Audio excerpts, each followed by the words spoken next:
नमस्कार दोस्तों, स्वागत है आपका संकल्प कोचिंग श्री गंगानगर के यूट्यूब चैनल पे। जो इस चैनल पे पहली बार आया है चैनल को सब्सक्राइब, जो वीडियो देख रहा है वीडियो को लाइक और अपने दोस्तों के साथ शेयर जरूर करें। रोजाना सुबह 7:15 बजे राजस्थान करंट जीके के 10 क्वेश्चन मात्र 20 मिनट में आपको इस यूट्यूब चैनल पे मिलते हैं, तो रोजाना 20 मिनट का समय जरूर निकाला करें, क्लास जरूर देखा करें। सीईटी 10+2 और ग्रेजुएशन एमसीक्यू बैच मात्र 399 रुपए में 7 जुलाई से प्रारंभ, और सीईटी 10+2 ऑनलाइन कोर्स मात्र 699 रुपए और ग्रेजुएशन मात्र 899 रुपए में है।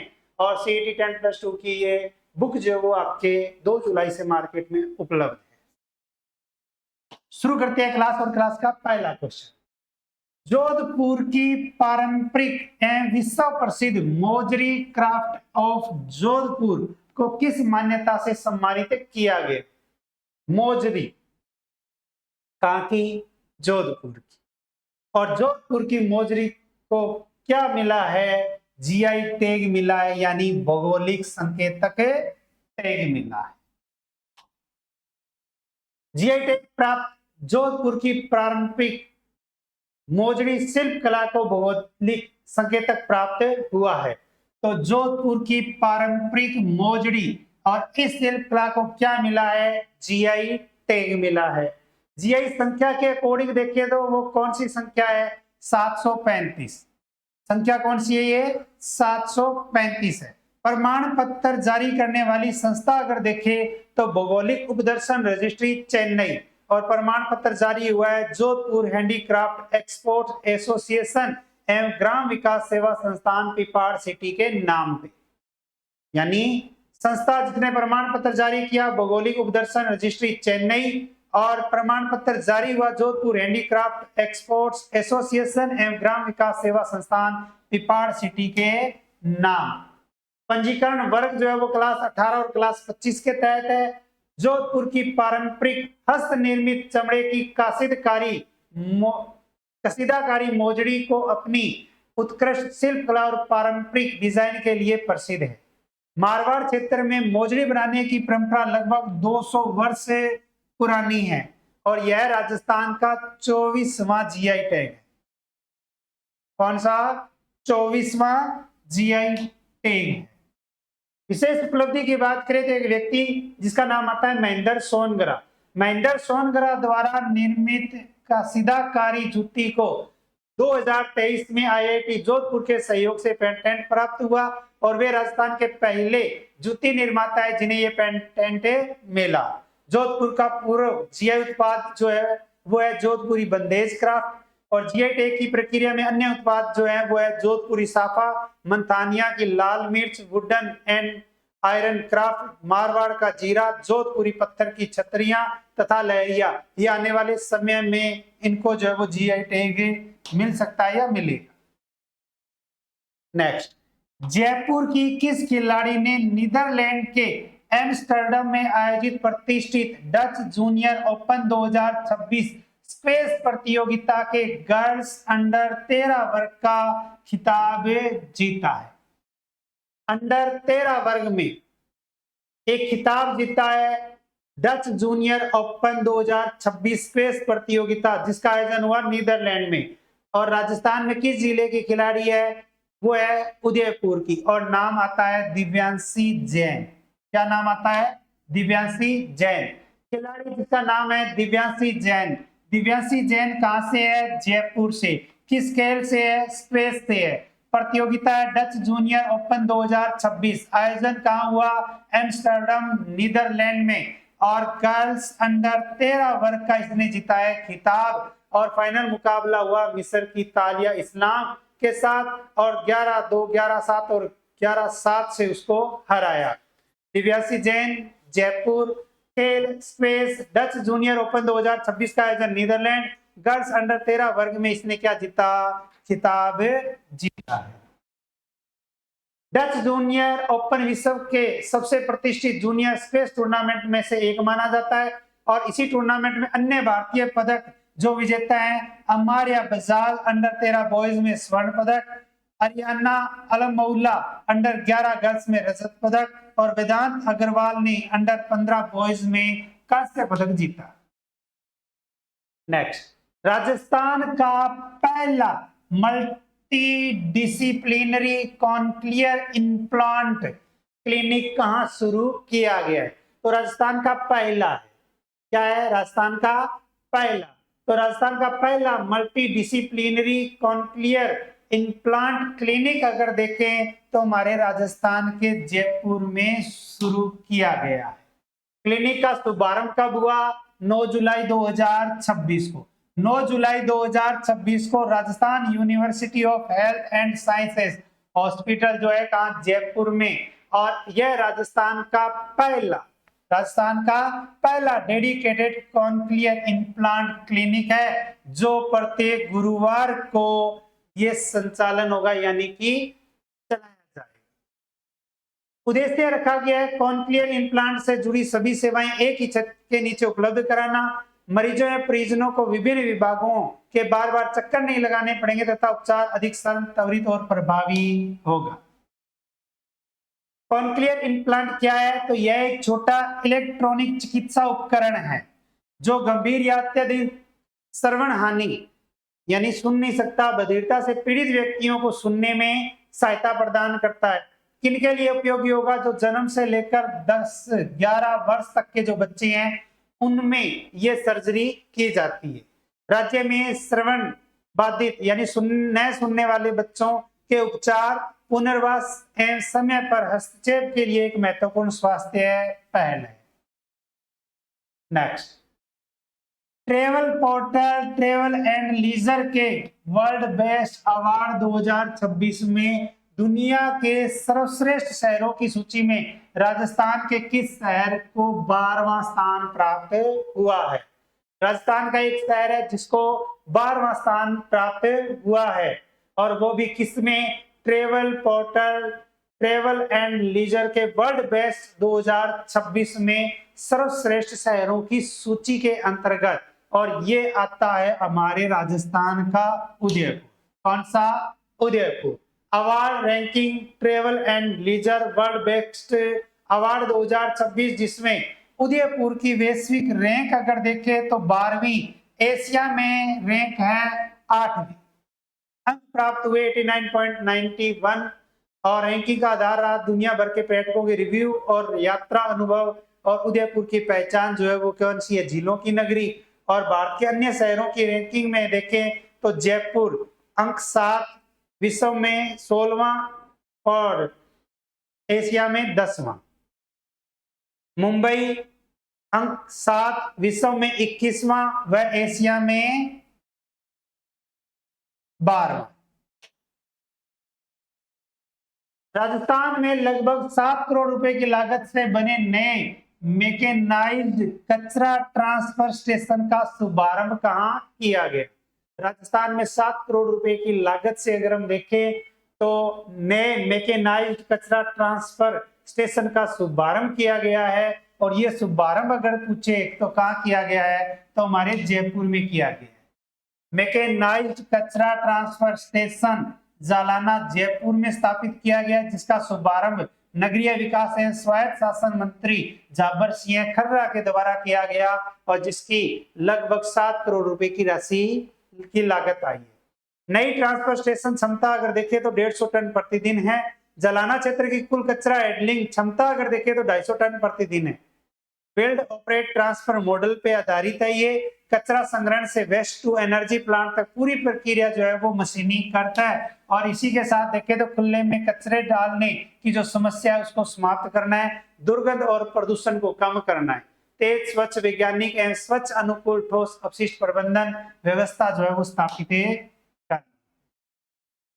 नेक्स्ट, मारवाड़ ट्रेवल मार्ट के प्रथम संस्करण का आयोजन 20 से 22 सितंबर 2026 तक कहां किया जाएगा? कब? 20 से 22 सितंबर 2026 मारवाड़ ट्रेवल मार्ट के प्रथम संस्करण का। तो क्वेश्चन में ही उत्तर है। ये तो वो बात हो गई कि 10 रुपए वाला बिस्कुट का पैकेट कितने का है जी, तो जब मारवाड़ शब्द आ गया, ठीक है, तो आपको पता ही है क्या आएगा उत्तर? जोधपुर। क्या आएगा? जोधपुर। तो राजस्थान में पहली बार मारवाड़ डोमेस्टिक ट्रेवल मार्ट का आयोजन 21-22 सितंबर 2026 को जोधपुर में होगा, जो पर्यटन विभाग और राजस्थान के सहयोग से किया जाएगा, जिसमें 80 लाख रुपए का बजट जो है वो स्वीकृत कर दिया गया है। देश भर के लगभग 200 ट्रेवल एजेंट, प्रमुख होटल संचालक एवं टूर प्लानर जो है वो इसमें भाग लेंगे।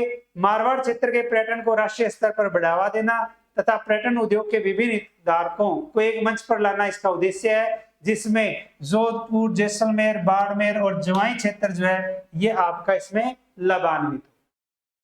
नेक्स्ट, बीकानेर स्थित राष्ट्रीय असव अनुसंधान केंद्र। तो राष्ट्रीय असव अनुसंधान केंद्र है कहाँ? बीकानेर में। और राष्ट्रीय असव अनुसंधान केंद्र बीकानेर द्वारा किस घोड़ा नस्ल के संरक्षण एवं वैज्ञानिक मान्यता के लिए दस्तावेजीकरण और सर्वेक्षण किया जा रहा है, जो पंजीकरण के बाद भारत की 9वीं आधिकारिक पंजीकृत घोड़ा नस्ल बन जाएगी। अब तक 8 ही घोड़े की नस्लें, भीमथड़ी 8वीं, अब उसके बाद में 9वीं जो घोड़े की नस्ल है ये अगर देखें तो कौन सी बन जाएगी? नूकरा। कौन सी? नूकरा। नूकरा किसकी नस्ल है? तो घोड़े की नस्ल है। राष्ट्रीय असव अनुसंधान केंद्र कहाँ है? बीकानेर, जिसके द्वारा नुकरा घोड़ा नस्ल का संरक्षण, दस्तावेजीकरण एवं वैज्ञानिक सर्वेक्षण करवाया गया है और प्रक्रिया पूर्ण होने पर नुकरा भारत की 9वीं आधिकारिक पंजीकृत घोड़ा नस्लें बन जाएगी। तो कौन सी? 9वीं घोड़े की नस्ल बन जाएगी। राष्ट्रीय मान्यता मिलने से वैज्ञानिक प्रजनन को बढ़ावा मिलेगा तथा नस्ल को विलुप्त होने के खतरे से बचाने में सहायता मिलेगी। विशेष पहचान है चमकदार सफेद रंग होता है इसका, और गुलाबी नाक और गुलाबी होठ, ऊंचाई लगभग 160-70 सेंटीमीटर और उत्कृष्ट सहन शक्ति, आकर्षण एवं संतुलन चाल। मुख्य वितरण क्षेत्र अगर देखें तो वह आता है आपका पंजाब में, और राजस्थान में अगर देखें तो गंगानगर और हनुमानगढ़ जिला यानी कि क्षेत्र। और हमारे बीकानेर जिले में लगभग 150-200 नुकरा घोड़े जो है वो मौजूद है। नेक्स्ट, राजस्थान के पर्यटन गौरव को बढ़ाते हुए भारत के टॉप 5 सुरक्षित मानसून पर्यटन स्थलों में 5वां स्थान किस शहर को प्राप्त हुआ है? पर्यटन गौरव को बढ़ाते हुए 5 सुरक्षित मानसून पर्यटन स्थल, मानसून शुरू है तो उनमें 5वां स्थान हमारे राजस्थान का एक शहर, और वो शहर आता है उदयपुर। यानी मानसून के दौरान आप उदयपुर में घूम सकते हैं, घूमने की व्यवस्था है जहां आपको कोई डर नहीं होगा। उदयपुर को भारत के टॉप 5 सुरक्षित मानसून पर्यटन स्थलों में 5वां स्थान प्राप्त हुआ है। 16 महिला यात्रियों के लिए भारत के टॉप 15 सुरक्षित पर्यटन स्थलों में उदयपुर 5वें स्थान पर रहा। कुछ ट्रेवल पोर्टल की रिपोर्ट के अनुसार वर्षाकालीन पर्यटन के लिए उदयपुर को देश में 3रा स्थान भी मिला है। उदयपुर के प्रमुख मानसून पर्यटन आकर्षण के रूप में पिछोला झील, सज्जनगढ़ पैलेस, बाहुबली हिल, सहेलियों की बाड़ी, सिटी पैलेस उदयपुर। यहाँ इस क्षेत्र में अगर आप घूमने जाते हो तो आपको कोई डर, कोई खतरा नहीं है। बस ध्यान रखना कि कोई धक्के देने वाली ना हो। नेक्स्ट, राजस्थान राज्य अन्य पिछड़ा वर्ग राजनीतिक प्रतिनिधित्व आयोग। राजस्थान अन्य पिछड़ा वर्ग राजनीतिक प्रतिनिधित्व आयोग द्वारा ओबीसी परिवारों का राज्यव्यापी घर घर डिजिटल सर्वेक्षण किस मोबाइल ऐप के माध्यम से किया जा रहा है? एक मोबाइल ऐप जिसके द्वारा डिजिटल सर्वेक्षण किया जा रहा है, और वो आता है आपका राजधारा सर्वे मोबाइल ऐप। कौन सा? राजधारा सर्वे मोबाइल ऐप। राजस्थान ओबीसी राज्यव्यापी डिजिटल सर्वेक्षण 2026 जो 10 जुलाई से 23 जुलाई 2026 तक हो रहा है, और राजस्थान राज्य अन्य पिछड़ा वर्ग राजनीतिक प्रतिनिधित्व आयोग के द्वारा इसका आयोजन किया जा रहा है, जिसका राज्यव्यापी घर घर डिजिटल सर्वेक्षण होगा। प्रदेश के सभी जिलों के अन्य पिछड़ा वर्ग परिवार जो इसके लाभार्थी हैं, और ऐप जो है वो राजधारा सर्वे मोबाइल ऐप। स्थानीय निकाय पंचायती राज संस्थाओं में ओबीसी के जो राजनीतिक प्रतिनिधित्व है, सामाजिक, शैक्षणिक, आर्थिक एवं जनसांख्यिकी स्थिति का वैज्ञानिक तथा तथ्यात्मक डेटा एकत्र करना इसका उद्देश्य है। सर्वेक्षण करने वाले कर्मचारी लगभग 51,168 हैं। सर्वेक्षण की प्रक्रिया प्रगणक घर घर जाकर मोबाइल ऐप के माध्यम से डिजिटल डेटा संग्रह करेंगे, और पूछे जाने वाले प्रश्नों की संख्या अगर पूछे तो कितनी है? 19, जिसमें परिवार के सदस्यों की शिक्षा, जन आधार कार्ड, राजनीतिक भागीदारी जैसे पार्षद है, विधायक है, सांसद है आदि, इनसे संबंधित जानकारियां जो है वो ली जाएगी। नेक्स्ट, 5 जुलाई 2026 को बीकानेर स्थित राष्ट्रीय उष्ण अनुसंधान केंद्र, तो राष्ट्रीय उष्ण अनुसंधान केंद्र कहाँ है? बीकानेर में। और 5 जुलाई 2026 को कौन सा स्थापना दिवस मनाया गया? तो राष्ट्रीय उष्ण अनुसंधान केंद्र का कौन सा स्थापना दिवस? तो 43वां स्थापना दिवस कब मनाया गया? 5 जुलाई 2026 को। राष्ट्रीय उष्ण अनुसंधान केंद्र कहाँ है? बीकानेर। 5 जुलाई 2026 को कौन सा स्थापना दिवस मनाया गया? 43वां स्थापना दिवस मनाया गया। राष्ट्रीय उष्ण अनुसंधान केंद्र की स्थापना कब हुई? 5 जुलाई 1984 को। कहां हुई थी? बीकानेर में। और मुख्य अतिथि के रूप में शामिल थे डॉक्टर सतीश पूनिया जी, और कार्यक्रम की थीम रखी गई थी उष्ण संरक्षण एवं उद्यमिता विकास, विकसित भारत 2047 की दिशा में। विशेष उपलब्धियों की बात करें तो ऊंटनी के दूध से निर्मित राजभोग आइसक्रीम का लोकार्पण, अनावरण, एनआरसीसी स्थापना स्मृति स्तंभ का अनावरण किया गया। यानी राष्ट्रीय उष्ण अनुसंधान केंद्र स्थापना स्मृति स्तंभ का अनावरण। कार्यक्रम का उद्देश्य था ऊंट संरक्षण, ऊंट आधारित उद्यमिता को बढ़ावा देना तथा विकसित भारत 2047 के लक्ष्य में उष्ण क्षेत्र की भूमिका को रेखांकित करना। पूर्व में पूछा गया क्वेश्चन, कल आपसे क्वेश्चन पूछा था, रॉयल कैनेडियन एयरफोर्स में सेकंड लेफ्टिनेंट बनने वाली राजस्थान की पहली महिला कौन है? तो इसका राइट आंसर था जोधपुर की प्रेम कंवर इंदा। और क्वेश्चन फॉर यू के तहत आपके लिए क्वेश्चन है जिसका आंसर आपको देना है मेन कमेंट बॉक्स में। साहित्य सम्राट अकादमी द्वारा इंटरनेशनल लिटरेरी अवार्ड 2026 के तहत सर्वश्रेष्ठ लेखक के पुरस्कार से किसे सम्मानित किया गया? क्लास अच्छी लगी है तो क्लास को लाइक, अच्छा सा कमेंट और व्हाट्सएप स्टेटस लगा लेना ताकि आपके साथी जो पढ़ने वाले हैं उन तक ये क्लास जरूर पहुंचे। रीट और सीईटी, रीट प्री और मुख्य परीक्षा और सीईटी 10+2 और ग्रेजुएशन दोनों के ऑफलाइन बैच जो है वो 14 जुलाई से शुरू होने जा रहे हैं। ठीक है, रीट प्री की तैयारी करने वाले के लिए मैं बता देता हूं, मेरे अंदाज से इस महीने के लास्ट में रीट प्री की घोषणा हो जाएगी कि जनवरी या फरवरी 2027 में इसका पेपर है। ठीक है, और सीईटी का तो आपको पता है इसी साल पेपर है 10+2 और ग्रेजुएशन का।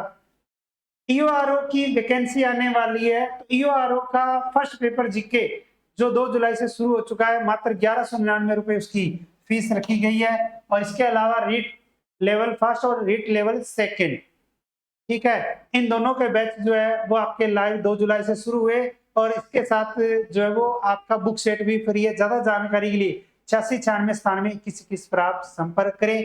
तो रोजाना क्लास लगाते रहिए, मिलते हैं कल सुबह इसी समय नए 10 क्वेश्चनों के साथ। तब तक जय हिंद, जय भारत, नमस्कार।